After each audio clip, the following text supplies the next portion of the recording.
Hello दोस्तों, स्वागत है फिर से एक नए वीडियो में। तो दोस्तों आज हम लोग एएलपी टेक्नीशियन का जो पिछले साल 2018 में जो एग्ज़ाम हुई थी, आज हम लोग 9/8/2018 का सेकेंड शिफ्ट का एनालिसिस देखेंगे। तो चलिए शुरू करते हैं। पहला प्रश्न है कि निम्नलिखित में कौन सी धातु केरोसिन तेल में संग्रहित होती है? तो इसका सही उत्तर हो जाएगा सोडियम, और सोडियम को चाकू से भी काटा जा सकता है। अगला प्रश्न है कि नीचे दिए गए चित्र को उत्तर चित्रों में से किसी एक में सन्निहित किया गया है। नीचे चित्रों में से सही चित्र को समाविष्ट करने वाले चित्र का चयन करें। आपका क्वेश्चन ये हो गया चित्र, इसमें से देखना है आपको ऑप्शन किस में दिखाई दे रहा है। तो इसका सही उत्तर हो जाएगा ऑप्शन नंबर बी में, यह चित्र दिखाई दे रहा है। अगला प्रश्न है कि दो पाइप एक साथ काम करते हुए किसी टंकी को 3 घंटा और 4 घंटा में भर सकते हैं, जबकि एक तीसरी पाइप टंकी को 8 घंटे में खाली कर सकती है। जब टंकी 1/12 भाग भरी हुई थी तो सभी तीनों पाइपों को एक साथ खोल दिया गया, तो टंकी को पूरी तरह से भरने में कितना समय लगेगा? तो दोस्तों 3 प्रकार का टंकी है, 1, 2 और 3। एक 3 घंटा लेता है, एक 4 घंटा और एक खाली करने में 8 घंटा। तो यार ये निगेटिव साइन से दर्शा दीजिए, ये दोनों पॉजिटिव है। टंकी का क्षमता हो जाएगा 24 का, या 8 के स्पीड से या 6 के स्पीड से, और यह खाली करेगा 3 के स्पीड से, जिसमें से 24 का 1/12 भाग भरा हुआ है। यानी कहने का मतलब 1/12 भाग भरा हुआ है तो 11/12 भाग खाली होगा, ठीक है। जिसमें से आपका 8, 6, 14 के हिसाब से खाली करेगा, भरेगा, और 3 से खाली करेगा नहीं 11, तो 24/11 का 11/12 भाग, यानी 2 घंटा में यह पूरा भर देगा। इसका ऑप्शन नंबर हो जाएगा आपका ऑप्शन नंबर 2 सही हो जाएगा। अगला प्रश्न है कि 20 सेंटीमीटर वक्रता त्रिज्या वाले एक अवतल दर्पण की फोकस दूरी क्या होगा? तो जो फोकस दूरी होता है वक्र त्रिज्या का आधी होता है। इसका सही उत्तर हो जाएगा ऑप्शन नंबर सी 10 हो जाएगा। अगला प्रश्न है कि 5 मीटर प्रति गति से गतिशील 22 kg वजन वाले वस्तु की गतिज ऊर्जा कितनी होगी? तो गतिज ऊर्जा बराबर फॉर्मूला होता है ½ mv²। तो यहाँ से आप दोस्तों गुना कर लीजिए, ½ m का जगह पर आप 22 kg रख लीजिए और v के जगह पर 5 का स्क्वायर 25 हो जाएगा, ठीक है। यहाँ से 2 कर जाएगा 11 में 25 से गुना करेंगे तो 275 जूल हो जाएगा इसका सही उत्तर। अगला प्रश्न है कि यदि आप एक दर्पण में देखते हैं और पाते हैं कि छवि आपका परावर्तन आपसे छोटा है, तो दर्पण किस प्रकार है? तो आप जानते हैं दोस्तों कि जो आपसे छोटा प्रतिबिंब बनेगा वह उत्तल दर्पण में बनेगा और अवतल लेंस में बनेगा। याद रखिएगा दोस्तों, अवतल लेंस और उत्तल दर्पण एक दूसरे के समानांतर होते हैं, तो आपसे छोटा प्रतिबिंब उत्तल दर्पण में बनेगा। अगला प्रश्न है कि कठोपनिषद में नचिकेता नामक एक किशोर और देवता के बीच हुई बातचीत दर्ज की गई है। इनमें से कौन सा देवता नचिकेता से बात कर रहा है? तो इसका सही उत्तर हो जाएगा भगवान यम।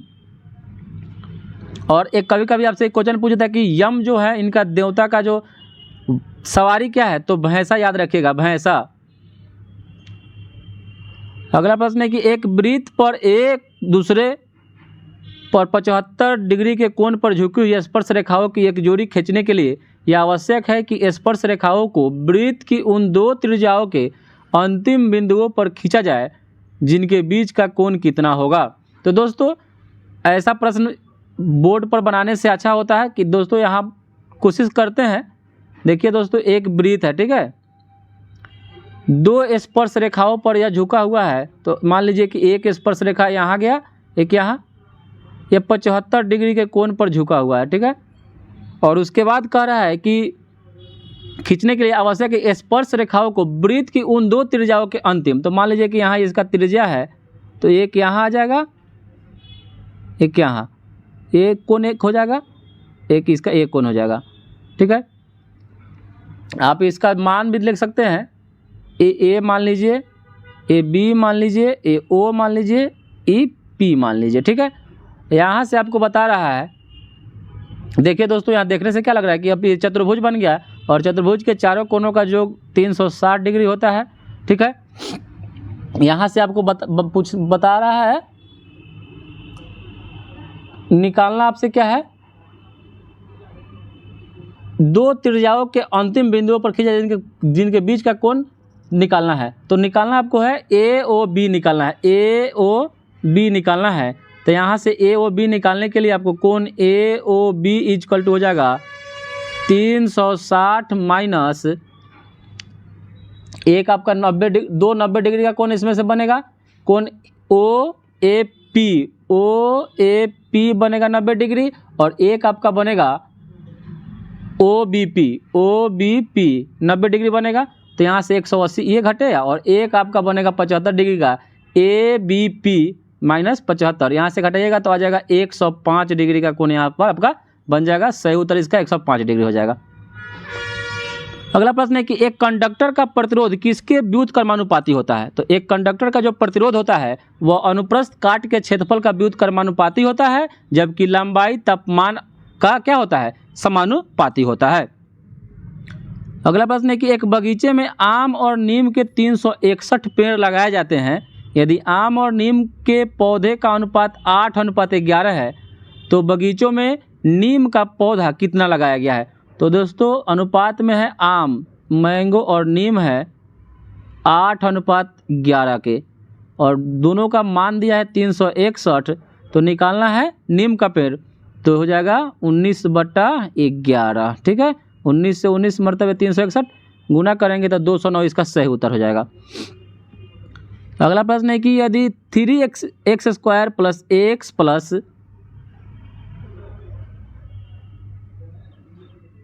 3x² plus x plus 4 x minus 5 द्वारा पूर्णतः विभाज्य है तो a का मान क्या होगा। तो ऐसा क्वेश्चन कैसे बनता है दोस्तों, जब पूर्णतः विभाज्य है तो क्या हो जाएगा 3x² प्लस x प्लस 4 बराबर 0 हो जाएगा, और यहाँ x का मान पर क्या रखेंगे, x माइनस 5 बराबर 0 रखेंगे तो x का मान यहाँ 5 रख के देखेंगे तो हो जाएगा 75 प्लस 5a और प्लस 4 बराबर 0, यानी 5a इक्वल टू हो जाएगा -79, a का मान आ जाएगा -15.8। अगला प्रश्न है कि प्रॉब्लम फिगर दिया हुआ है कि सही जल छवि को चुनना है। तो यहाँ आपका आंसर, यहाँ पर आपका क्या है प्रॉब्लम फिगर है, और यहाँ पर चारों आंसर फिगर दिया हुआ है। तो यहाँ से आपको जल फिगर दिखाना है, जल फिगर इसमें से कौन सा हो जाएगा। तो इसका सही उत्तर हो जाएगा ऑप्शन नंबर सी 2 में है। ठीक है, चलिए अगला प्रश्न है कि थायरॉक्सिन के संश्लेषण के लिए निम्नलिखित में से क्या आवश्यक होता है। तो थायरॉक्सिन के संश्लेषण के लिए आवश्यक आयोडीन होता है, आयोडीन।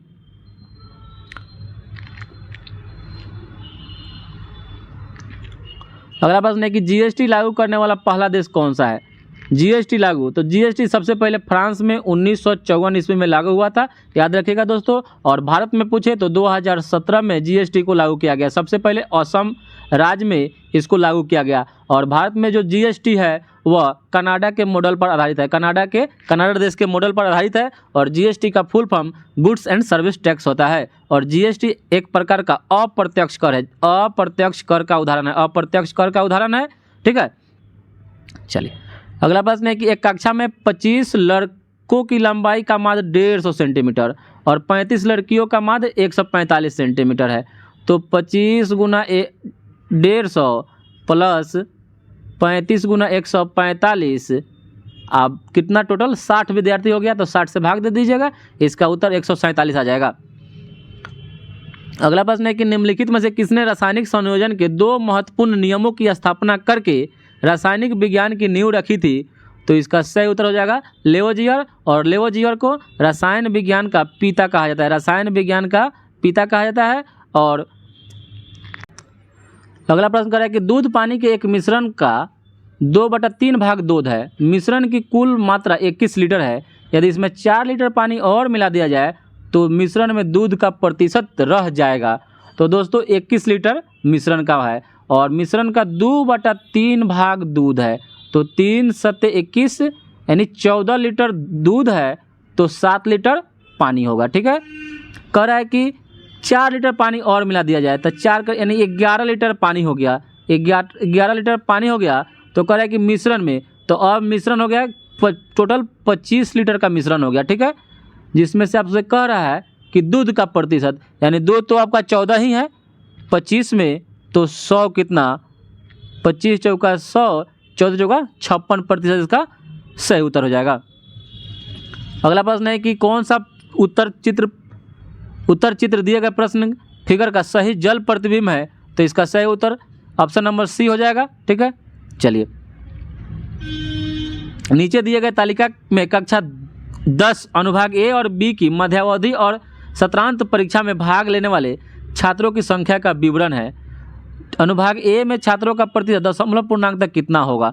तो देखिए दोस्तों, अनुभाग ए है तो 28, 14, 6 और 64 टोटल को जोड़ दीजिए।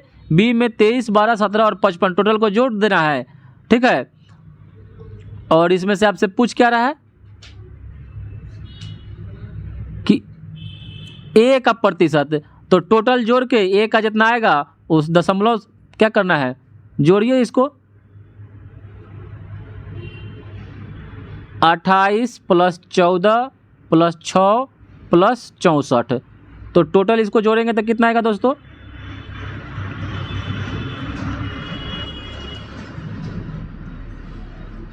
28, 14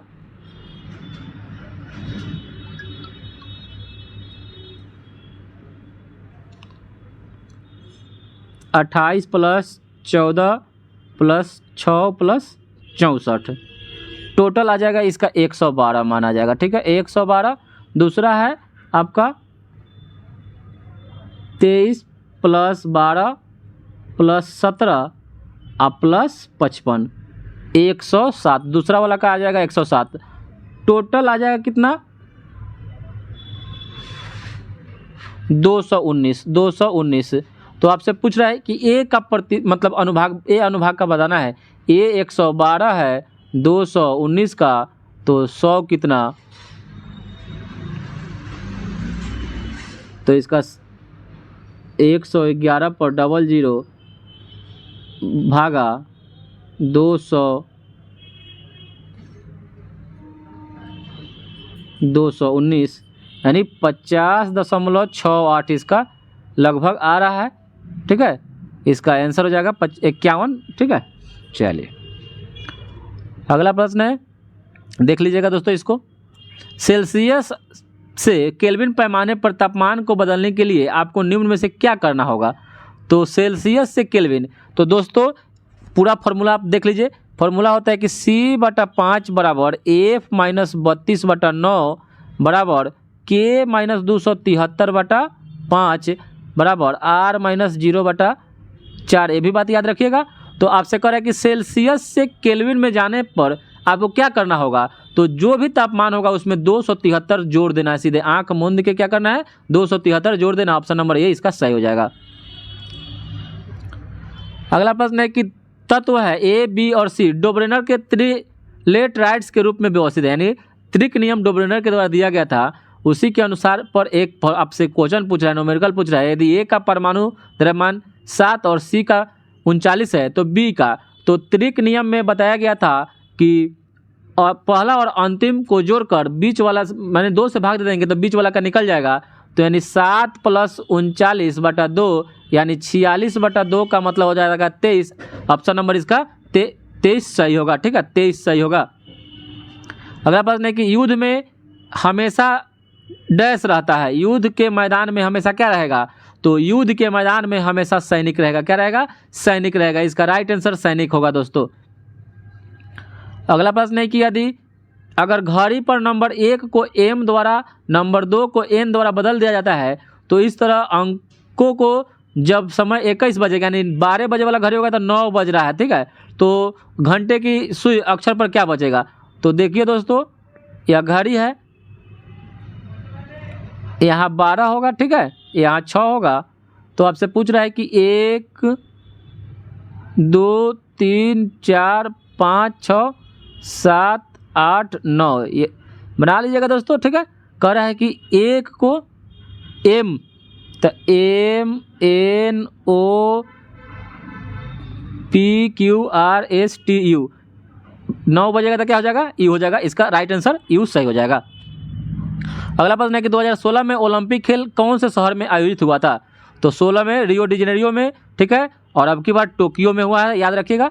टोक्यो में ओलंपिक हुआ है 2020 का 22 में। ठीक है, अगला प्रश्न है कि दिए गए विकल्पों में से सही समरूप जोड़ी का चयन करना है। तो आपसे बोल रहा है क्रेन बिल्डर, नल साज पाना, कंप्यूटर लेखक, कुल्हाड़ी लकड़हारा। तो ये हो जाएगा नल साज जो पाना होता है, प्लम्बर रीच लेकर ही जाता है, पाना लेकर जाता है। अगला प्रश्न है कि एक आपका प्रश्न है, इसमें से छवि इसमें से देखना है आपको किस में छुपा हुआ है। तो इसका जो सही उत्तर हो जाएगा, देखिए दोस्तों, ये वाला छवि किस में दिखाई दे रहा है। तो ये वाला छवि ऑप्शन नंबर बी में दिखाई दे रहा है, जिसका सही उत्तर बी हो जाएगा। अगला प्रश्न है किस प्रसिद्ध हिंदी लेखिका को उनकी कृति दुखम सुखम के लिए व्यास सम्मान 2017 हेतु चुना गया था। इसका सही उत्तर हो जाएगा ममता कालिया। ममता कालिया की कृति थी दुखम सुखम, उनके लिए इस कृति के लिए उनको व्यास सम्मान दिया गया था, व्यास सम्मान। अगला प्रश्न है कि नीचे दी गई संख्याओं में से कौन सी परिमेय संख्या नहीं है, यानी अपरिमेय संख्या है। तो ये 64 का वर्गमूल 8 हो जाएगा, 8 है, √8 और रूट में 3 8 है, 64 है। तो देखिए दोस्तों, ये भी आपका क्या हो जाएगा, 64 है। तो ये भी आपका 8 का स्क्वायर कहे चाहे नहीं कहे, भी यहाँ कह रहा है, तो यहाँ क्यों कह रहा है तो 2 का हो जाएगा, लेकिन 8 √8 क्या होता है, √8 यह एक अपरिमेय संख्या, परिमेय संख्या नहीं है। इसका निकालेंगे तो 2 √2 इसे आता है ना। तो इसका जो सही उत्तर हो जाएगा ऑप्शन नंबर बी हो जाएगा। अगला प्रश्न है कि इसी धनराशि को 4 वर्ष के लिए 7.5% वार्षिक दर से साधारण ब्याज पर निवेश किया गया था। यदि निवेश 5 वर्ष के लिए होता तो अर्जित ब्याज 375 रुपये अधिक होता। तो शुरू में कितनी राशि अर्जित की गई थी, निवेश की गई थी। तो अगर मान लीजिए कि 4 वर्ष के लिए 7.5% रहता तो 7 चौका 28 2 30% रहता, हमारा ब्याज 30% का ब्याज मिलता। लेकिन अगर 5 वर्ष के लिए रहता तो 7 × 5 = 35 2 37.5 हो जाता, 37.5% ब्याज मिलता। तो इसमें कितना ब्याज हमको ज़्यादा मिलता, 7.5% का ब्याज हमको ज़्यादा मिलता। इसी का मान दिया है 375 रुपया। तो आपसे पूछ रहा है कि 100%, तो ये आप इसमें कितना है 50 गुना है, तो यहाँ भी 50 गुना हो जाएगा, 5000 इसका सही उत्तर हो जाएगा। कथन करेक्ट देख लीजिएगा दोस्तों। अगला प्रश्न है कि कौन से भारतीय मुख्यमंत्री के पिता महाराजा थे। तो इसका सही उत्तर हो जाएगा अमरिंदर सिंह। पंजाब के या मुख्यमंत्री थे अमरिंदर सिंह, कैप्टन अमरिंदर सिंह। अगला प्रश्न है कि किसी घनाभ के 3 सतहों का क्षेत्रफल 20, 32 और 40 है।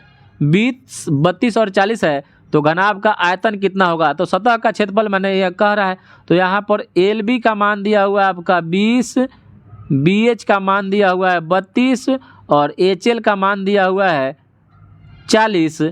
तो यहाँ पर दोनों में जब गुना करेंगे क्या हो जाएगा, तो L² B² H² आ जाएगा। इधर टोटल गुना कर देंगे तो LBH हमको निकालना है, इधर रूट में चल जाएगा। तो 40 में यानी 256 पर 00 हो जाएगा। तो ये 16 का स्क्वायर होता है, इसका सही उत्तर हो जाएगा 160। अगला प्रश्न है कि धातुएं अम्ल के साथ अभिक्रिया करके क्या उत्पन्न करती है। तो जब धातुएं अम्ल के साथ अभिक्रिया करती है तो लवण और हाइड्रोजन का निर्माण करती है। अगला प्रश्न है कि दिए गए अक्षर श्रृंखला में अनुपस्थित पद आपको बताना है। BGL है, DIN है, -HMR है। तो B से D 2 भरा, 2 से यहाँ पर क्या होगा 2, यहाँ 6 हो जाएगा, H आ जाएगा, F आ जाएगा, ठीक है। तो 2 4 6 8 और तो यहाँ पर देख लीजिए F इसी में है। उसके बाद G 7 2 9 2 11, ऑप्शन नंबर 3 इसका सही हो जाएगा। क्लोरीन गैस का उपयोग निम्नलिखित में से किसके निर्माण में किया जाता है। तो क्लोरीन गैस का उपयोग ब्लीचिंग पाउडर का प्रयोग निर्माण करने में करते हैं। ब्लीचिंग पाउडर का फॉर्मूला CaOCl2 होता है और धोवन वाला सोडा Na2CO3 होता है और बेकिंग सोडा खाने वाला NaHCO3 होता है, याद रखिएगा दोस्तों। अगला प्रश्न है कि निम्नलिखित में से कौन सा एक न्यूनांक भिन्न है। देख लीजिए दोस्तों, इसमें से भिन्न का मतलब होता है अंश बटा हर। तो अंश बटा हर सभी में है, लेकिन इसमें देखिए अंश छोटा है और हर क्या है बड़ा है, यही आपका न्यूनांक भिन्न, ऑप्शन नंबर ए हो जाएगा। अगला प्रश्न है कि यदि A + B + C = 0 है और AQ जोड़ BQ जोड़ CQ का स्क्वायर बराबर क्या होगा। तो दोस्तों हम जानते हैं कि यदि A + B + C = 0 होता है तो AQ जोड़ BQ जोड़ CQ बराबर फॉर्मूला 3ABC होता है। जब इसका स्क्वायर है तो इसका भी स्क्वायर करेंगे तो हो जाएगा 9A² B² C²। अगला प्रश्न है कि यदि cot 4 थीटा + cot² थीटा का मान 3 है तो cosec 4 theta minus cot square theta का मान भी 3 होगा। ये भी उस सही विकल्प को चुने जो निम्नलिखित श्रृंखला को पूरा करेगा। ACTEGGINK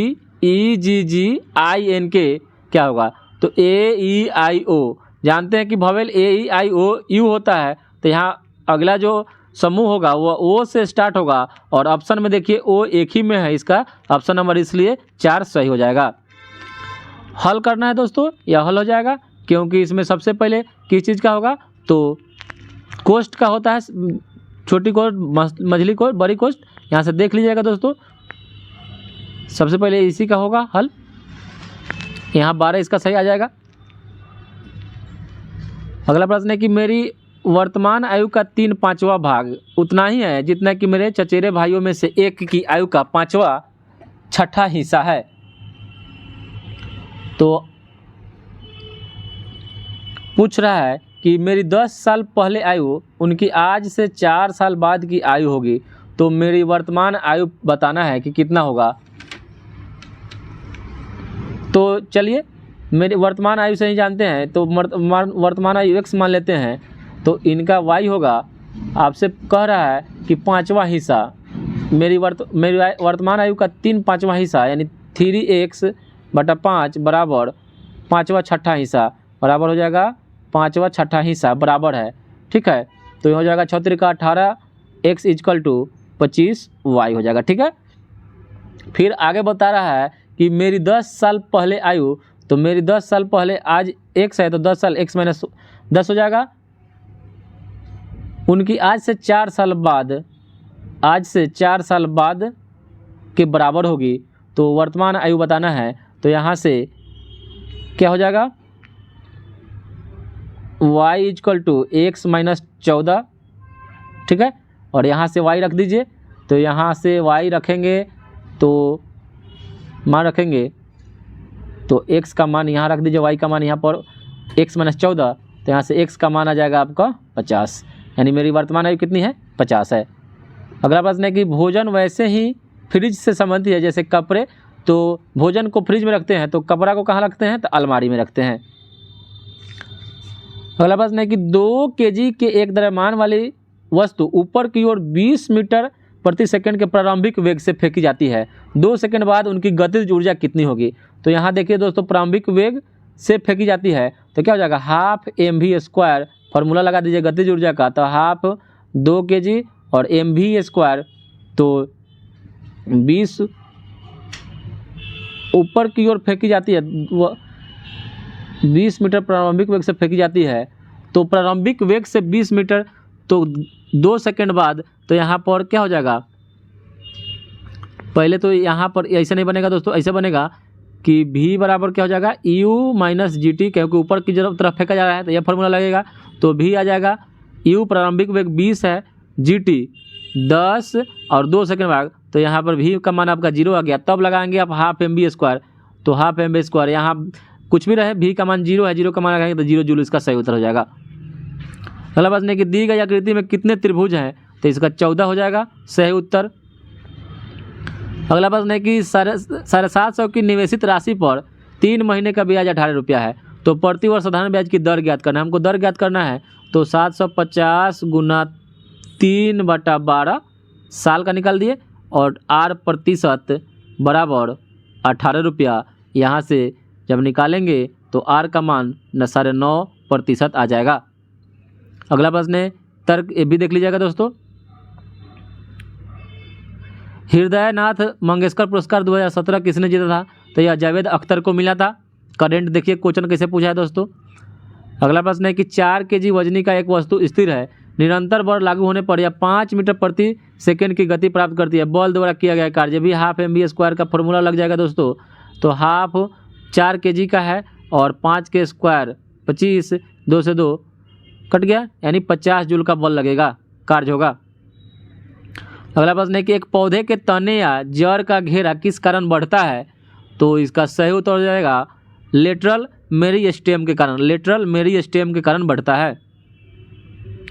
अगला प्रश्न है किस राज्य सरकार ने योग गुरु बाबा रामदेव को योग और आयुर्वेद का ब्रांड एम्बेसडर बनाया है, तो उस समय हरियाणा सरकार के द्वारा बनाया गया था, उस समय का प्रश्न था। 2018 का। अगला प्रश्न है कि दादा साहेब फाल्के पुरस्कार किस क्षेत्र में महत्वपूर्ण सार्वजनिक उपलब्धि के लिए दिया जाता है? तो दादा साहेब फाल्के पुरस्कार या फिल्म में सार्वजनिक उपलब्धि के लिए दिया जाता है, फिल्म में। पत्रकारिता में सबसे बड़ा पुरस्कार पुलित्जर पुरस्कार मिलता है। अगला प्रश्न है कि उड़ीसा को अधिकतर डैश के कारण प्राकृतिक आपदाओं का सामना करना पड़ता है? तो उड़ीसा में ज़्यादातर चक्रवात आता है, साइक्लोन आता है, साइक्लोन के कारण ज़्यादातर आपदा का सामना करना पड़ता है। अगला प्रश्न है कि मध्य प्रदेश का संबंध हीरा से ठीक वैसा ही जैसा कि कर्नाटक का संबंध सोना से है। तो हीरा मध्य प्रदेश में ज़्यादा पाया जाता है, वैसे ही कर्नाटक में हूटी खान और कोलार खान में सोना का उत्पादन होता है। अगला प्रश्न है कि निम्नलिखित में से कौन बढ़ते हुए भ्रूण के लिए पोषक ऊतक का कार्य करता है? तो इसका सही उत्तर हो जाएगा एंडोस्पर्म, एंडोस्पर्म हो जाएगा। अगला प्रश्न है किसी त्रिभुज के समकोण बनाने वाली दो भुजाएं 3-4 सेंटीमीटर है, तो समकोण हो जाएगा, तो इसमें समकोण इसका 5 हो जाएगा। तो इस वृत्त के परिवृत्त का क्षेत्रफल, तो इसका परिवृत्त में त्रिज्या कितना हो जाएगा 2.5 सेंटीमीटर, तो वृत्त का क्षेत्रफल पाई आर स्क्वायर, तो पाई गुना 2.5 का स्क्वायर हो जाएगा 6.25, तो 6.25 पाई सेंटीमीटर स्क्वायर इसका सही उत्तर हो जाएगा। अगला प्रश्न है खाद्य पदार्थों में दुर्गंध आने का मुख्य कारण वसा और तेलों का क्या होता है? तो तेलों का ऑक्सीकरण यानी ऑक्सीडाइजेशन होता है। यहाँ मान निकालना है दोस्तों, निकल जाएगा, और आसान प्रश्न है। अगला प्रश्न है कि निम्नलिखित में कौन सा प्रकृति में कभी अकेले नहीं पाया जाता है, कभी अकेले नहीं होता है? ऑप्शन है जड़त्व, बल, वेग और संवेग, तो इसका सही उत्तर हो जाएगा बल। बल प्रकृति में कभी भी अकेले नहीं होता है। अगला प्रश्न है कि सरण और सम्मुख एक कार्य को मिलकर एक साथ मिलकर किसी कार्य को 18 दिन में कर सकते हैं, यानी सम्मुख और सरण और सम्मुख मिलकर किसी कार्य को 18 दिन में करते हैं, तो परंतु मयूख इसी कार्य को अकेले करता और 1/3 कार्य पूरा करके काम छोड़ देता। इसके बाद सरण कार्य को अकेला पूरा करता है। इस प्रकार दोनों मिलकर 40 दिन में काम को पूरा करते हैं। यदि मयूख सरण से ज़्यादा तेजी से कार्य कर लेता है, मयूख सरण से ज़्यादा तेजी से कार्य कर लेता है, तो सरण अकेले कितने दिनों में कार्य को पूरा समाप्त कर लेगा? तो देखिए दोस्तों, दोनों मिलकर 18 दिन में कर सकता है। तो अगर अकेले करता तो यह 36-36 में करता, ठीक है, 36-36 के स्पीड से करता। तो यहाँ पर कह रहा है, यह लास्ट प्रश्न पकड़ना है दोस्तों, कि मयूख सरण से ज़्यादा तेज़ी से काम करता है। जो मयूख है वह सरण से ज़्यादा तेज़ी से काम करता है, तो इसको समय कम लगेगा दोस्तों, और यह इसको धीरे करता है तो इसको समय ज़्यादा लगेगा। तो आपसे पूछ रहा है कि लास्ट में सरण कितने दिनों में कार्य को पूरा करेगा दोस्तों? तो दोस्तों ऑप्शन 36 से तो ज़्यादा ही लगेगा इसको, तो देख लीजिए 36 से ज़्यादा एक ऑप्शन आपका 45 है, राइट आंसर इसका 45 हो जाएगा। और 72 इसलिए नहीं होगा क्योंकि दुगुना तो इसमें कह नहीं रहा है, क्योंकि दुगुना से थोड़ा कम कह रहा है, तो इसलिए इसका 45 राइट आंसर हो जाएगा। अगला प्रश्न है कि भारतीय पैरा ओलंपिक हाई जंपर का नाम बताइए जिन्होंने रियो पैरा ओलंपिक्स में स्वर्ण पदक प्राप्त किया। उन्हें 2017 में पद्म श्री से सम्मानित किया गया। तो इसका सही उत्तर हो जाएगा मरियप्पन थंगावेलु। यदि क्रिप्टॉन की परमाणु संख्या 36 है तो इसका इलेक्ट्रॉनिक विन्यास क्या होगा? तो क्रिप्टॉन यह अक्रिय गैस है, तो इसका इलेक्ट्रॉनिक विन्यास जोड़ लीजिए तो 2, 8, 18 और 8 हो जाएगा। कथन कर रहा है कि राजनेता केवल सुंदर लड़कियों से शादी करते हैं, एक्स सुंदर है, तो इसमें से एक्स राजनेता से शादी करेगी और एक्स राजनेता से शादी नहीं करेगी। इसमें से दोनों अनुसरण या तो 1 और या तो 2 करता है।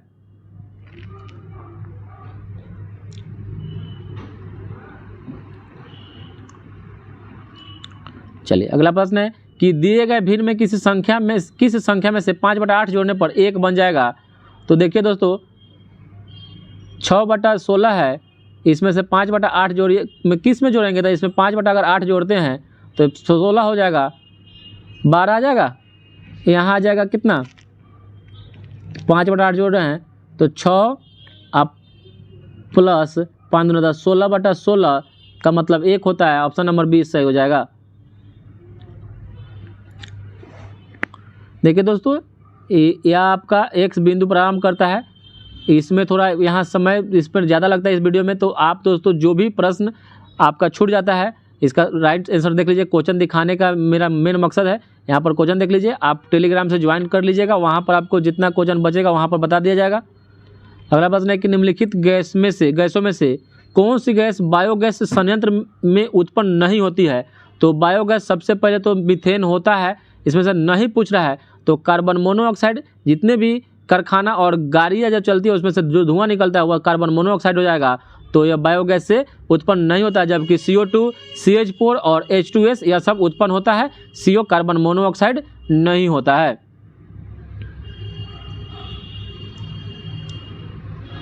अगला प्रश्न है कि यदि डैश शामिल हो तो और भी अधिक विविधता उत्पन्न हो जाएगी। तो इसमें से अगर यदि लैंगिक प्रजनन शामिल हो जाए तो और भी अधिक विविधता उत्पन्न हो जाएगी। लैंगिक जनन इसका सही उत्तर हो जाएगा।